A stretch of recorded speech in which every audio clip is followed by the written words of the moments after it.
Hey, it's Scotty. I'm a volunteer at the Los Angeles Guinea Pig Rescue, and let's talk about how to become a rescuer. How to go from being just an animal lover to being an animal rescuer. Well, it's actually a lot easier than you think.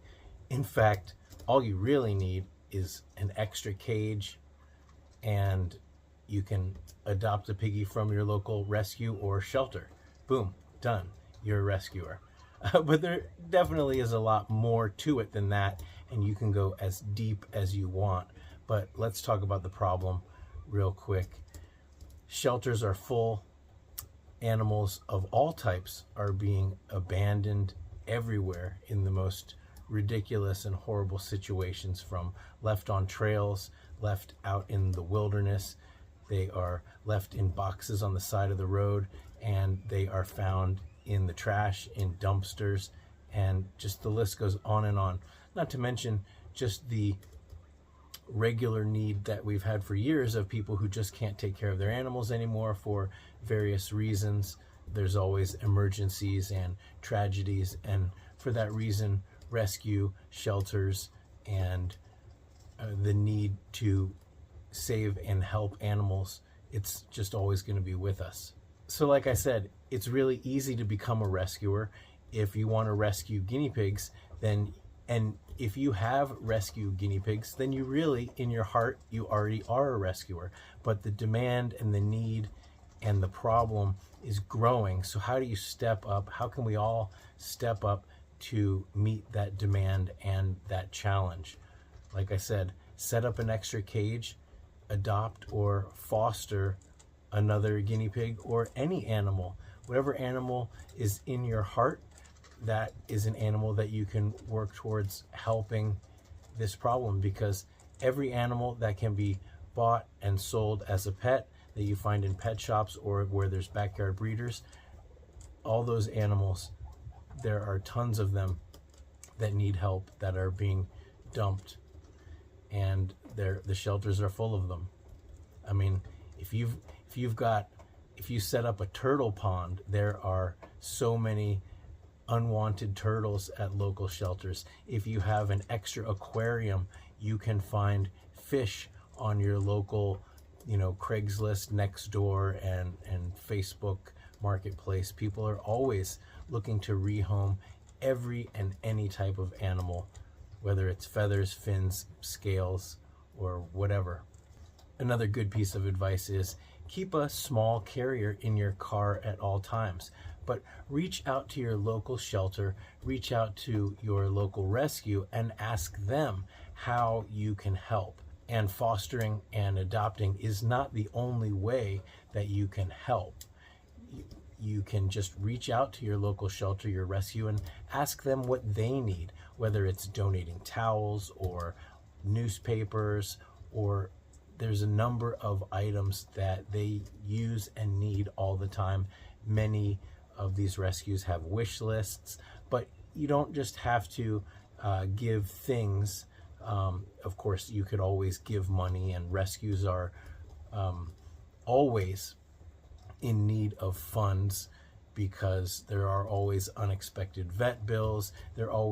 Rescues have such an open heart, they're always taking on more than they can really handle, and with that comes costs that blow the budget every month. And many rescues are operating at a loss, and people are going into their savings, and they're constantly asking for donations. And man, it is amazing when a rescue receives a donation without asking. And but money is not the only way that you can help a rescue. Of course, your time. You can spend an afternoon volunteering, even just sharing videos, sharing posts from rescues that you admire and follow goes a really, really long way. Heck, even just wearing a t-shirt like this, when I walk around and I wear my LA Guinea Pig Rescue t-shirts or my guinea pig related t-shirts, people have said to me so many times, I didn't know guinea pigs needed a rescue. Well, like I just said, any animal that can be bought and sold can be thrown away or discarded or abandoned. And so, of course, guinea pigs need rescue. Not all of them, thankfully, but far too many animals of all kinds are being discarded, and therefore they do need a rescue. And starting that conversation with people helps them realize that, wow, I didn't realize that this was such a problem.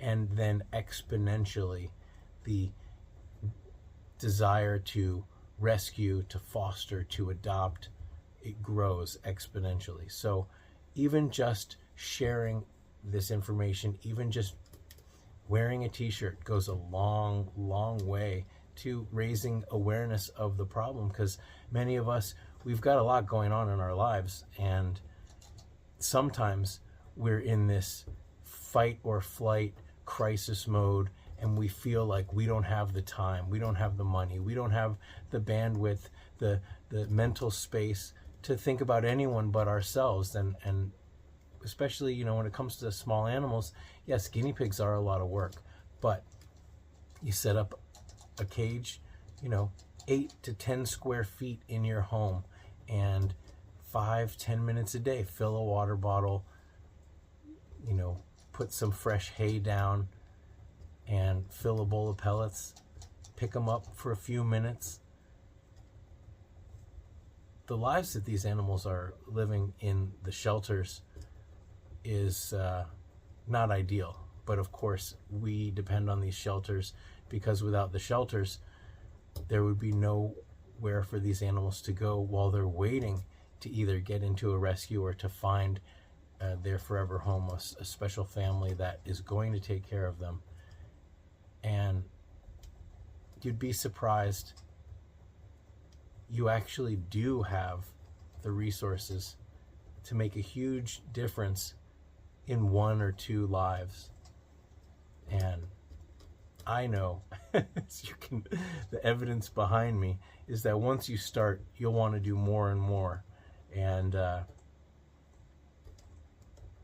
this may seem ridiculous. People look at the picture of my guinea pig room, and I've got 3 cages in my living room and 2 cages in, well, 2 guinea pig cages and a hamster cage in my bedroom.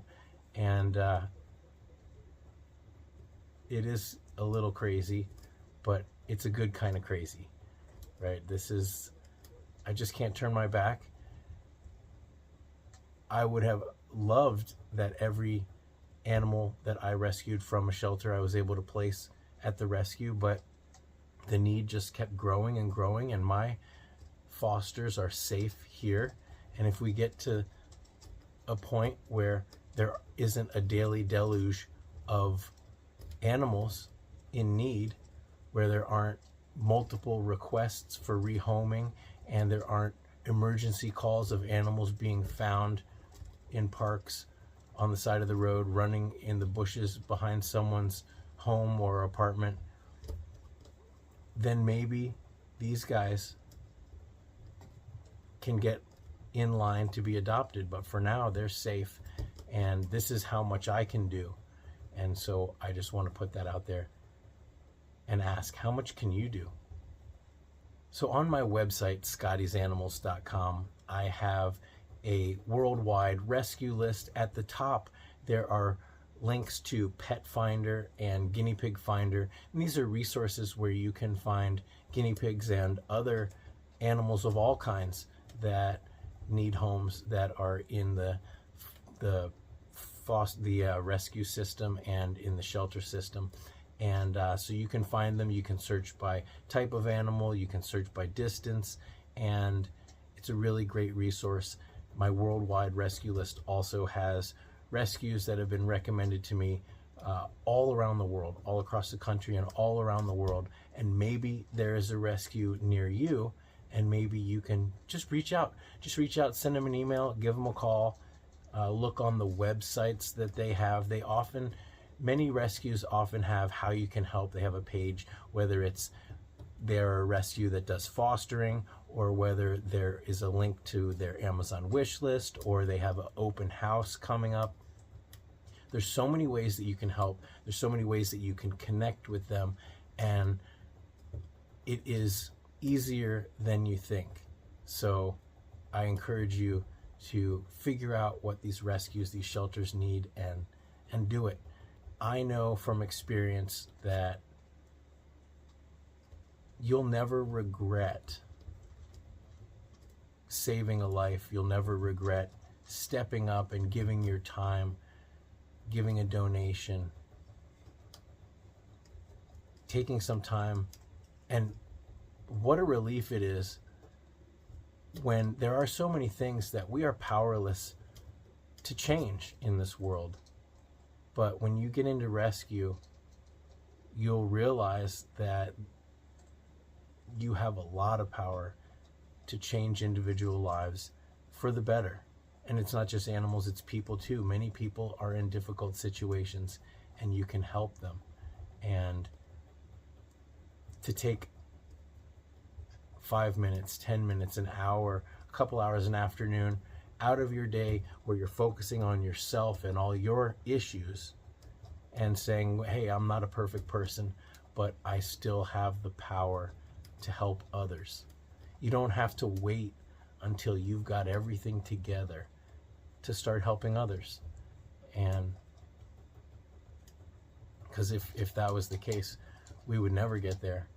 And rescue is full of plenty of imperfect and, eccentric and awesome people. And some of my best and longest lifelong friends are from the rescue community. And they're some of the best people, definitely people that you can count on when you need help. And so I urge you, become a rescuer. It starts with just a decision. I'm a rescuer. I'm going to start helping animals. And there's just something about the universe that if you set up an empty cage, before you know it, before not too long, there's going to be an animal in need that comes across your path. And you're like, this is the time, this is the moment. And there's really no turning back from there. So anyways, that's a little ramble. Went on a little bit longer. This was like half a page of notes here, and but it came from the heart, and I hope that means something. So I'm gonna put I've got a rescue adventure playlist, and it is just some of the rescue situations that we've done here, and I hope you'll check that video out, and or the playlist, and maybe it will be inspiring to you. All right, until next time, thanks for watching.